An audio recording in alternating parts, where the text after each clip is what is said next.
Yeah. I suppose that when you ask about the Lopatin, where would you put someone who says, I believe in Torah and Shemaim.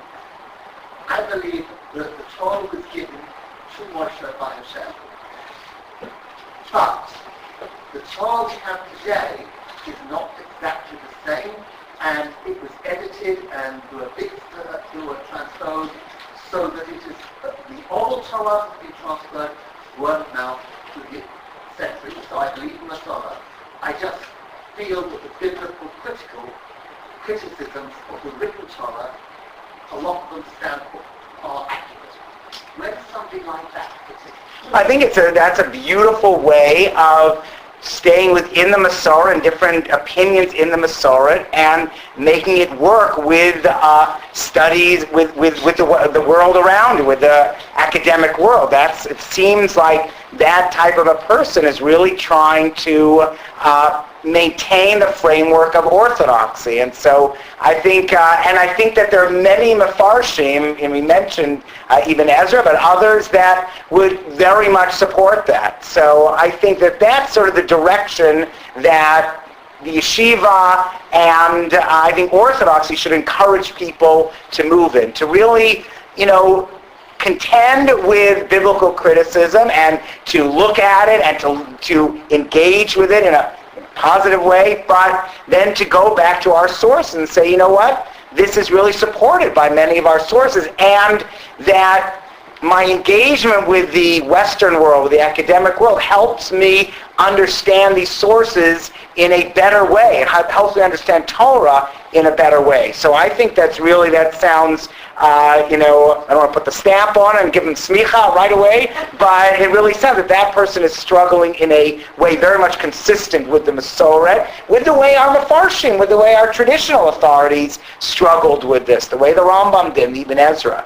Can I just, for 30, Dan, I thought of your question again about Beit Shemesh, and the one thing that I think ties into modern orthodoxy actually pretty well and does challenge the Haredi world is the sense of zero sum. The sense of that it's either the outside world, these are the chochmot chitzoniyot, the external wisdoms, or it's Torah. It's either the secular, the chilonim, or the datim. It's either the religious Zionists or the Haredim, and that we can't square the two. And I do think that goes back to a gullus mentality where either the government is going to steal our money through taxation or we're going to find a way of hiding it. So I think we have to break through that zero-summism, and that's what modern orthodoxy really strives to do, and to say, you know what, you might think that opening up to the world around you and listening to it is going to diminish your Torah. We're saying that long-term, that ultimately it will help your Torah. And likewise, in living together with people, no one in Israel wants to be a friar. And a friar is someone who lets someone get away, with something, and, you feel that I'm a wimp, I'm a loser, because I let that guy get in front of me in line. So we have to break that thinking. I think modern orthodoxy can really contribute to that you can have something greater by opening up, by having some humility to the world around you, rather than by losing. And so I do think that there is that mentality that has to be broken. I'd just like to comment on the first question. So I agree with what the rabbi said, but I'd add a caveat that I'm not sure the rabbi would disagree with, but please let me know if you do. It seems to me that the sort of position you sketch is consonant with the Masorah, like the rabbi said. The question is, though, to go back to my primordial Torah theology, once you accept there's some sort of gap between the ideal Torah and what we've got, and there are people in the Masorah who say that, who seem to allow for such a gap, the question is then, well, what makes halacha binding for you? Right? Why accept that these halachas that I don't understand and sometimes they don't swing with my ethical intuitions, they have any binding force over me? Now there are potential answers to that question, even if you accept that the Torah that you've got is a pale reflection of the ideal Torah and there are some human hands in it and whatever. There are potential answers. it seems to me, if you look at what the Ishbitzer Rebbe says in Parshat Bechukotai, he has a view that the halachot are the best approximation we have right now of God's infinite and inestimable will. And because it's the best we've got, who am I in my humility to break the halachot, because this is the cumulative. So that, but I'd lay down more than one constraint on what it means to be orthodox sociologically. One is that whatever your views are, because there's going to be a lot of wiggle room, we can have different views in orthodoxy, and that's what's so refreshing about orthodoxy. Whatever your views are, do they respect the Masorah in one way or another?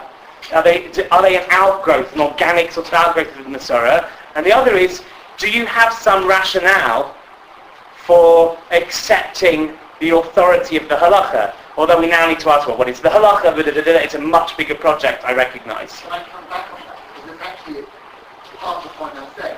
If you look, for instance, at Shechita, where does it say in the written Torah about Shechita? Or meat and milk? You've got these three verses. You can't interpret the written Torah by itself. You have to have the old tradition. Mm-hmm. The moment you say, right, we've got the old tradition, I believe totally the old tradition, but the written Torah may have been edited, things may have been lost, then you have no problem at all. Because you could say, well, maybe in the original Torah given to Moshe, Shechita was written in, but over the years it disappeared for various reasons. End of problem. But the moment you try and link the two, and say like J and E and all that sort of stuff is nonsense, then you have inconsistencies. The conditions I'm laying down would just be does your view of the origin of the Chumash and the Torah Sheba'al Peh grow out of the Masorah, and can you make sense within your own intellectual system of continued halakhic obligation? If you can, it seems to me that you've got a good case for calling yourself as orthodox as anybody else. I might have a different view as to how the Torah came to us. I might be a purist who believes in divine dictation, but that's me, okay? The only thing I would add to that is that the Torah we have today would not be, even if it's different than throughout the generations, it's not a pale reflection. It's the real Torah. It's more real now. It's a better understanding of Sinai. It's a better than anything before. So it's on the shoulders of giants, even though Nikadnu Adoro, generations go lower, but we're getting closer. And so it's a more powerful reflection of Sinai. I think one thing I'd add before we go to the next question, though, is that there is a question of how we throw out this term Masorah. Yes. Because who defines the Masorah and who is accepted and identified as Al-Gedolim, who are to define it, is a critical issue. I totally agree. I was throwing out so many terms that really need a definition. And what is the halakha, and what is authority, and what is the Masorah, and some of those definitions, some of the possible definitions are more troubling than others. And this is a huge project. That's why I think it's important to have a Centre for Jewish Philosophy, and if any of you want to write a cheque, we'd love to build one. There is one in Oxford. In fact, the one in Oxford has been very supportive of the Association for Philosophy of Judaism, so I'm very grateful for that. Okay. This is perhaps more of a political question, but if one considers oneself to be Orthodox, but is not considered to be Orthodox by 95% of those who consider themselves to be Orthodox, perhaps when it comes to conversions and other parts of the community, is one still Orthodox? Well, I think that How much choice? I want to make sure I address the question. I think that sometimes we think that 95% are not considering us Orthodox, but actually Amcha is very different, and the average Orthodox person says, yeah, that person's Orthodox, that person's Orthodox. There is the sense of again, fear and lack of self-confidence when you feel no one thinks I'm Orthodox, and I'm not going to succeed at anything. I think we'd be surprised that, I'll tell you, when for my shul, I came up with a list of acceptable labels, right? In America, half moon K, that was a problem 10 years, 20 years ago. Tablet K is not good, and OU is good, and this one's not good. And, out of the CRC, the main Hashgacha in Chicago had a very narrow list of their acceptable labels. And I came up with a bigger list, and I was very open about the ones that I felt were not acceptable. And this list took on a lot of authority.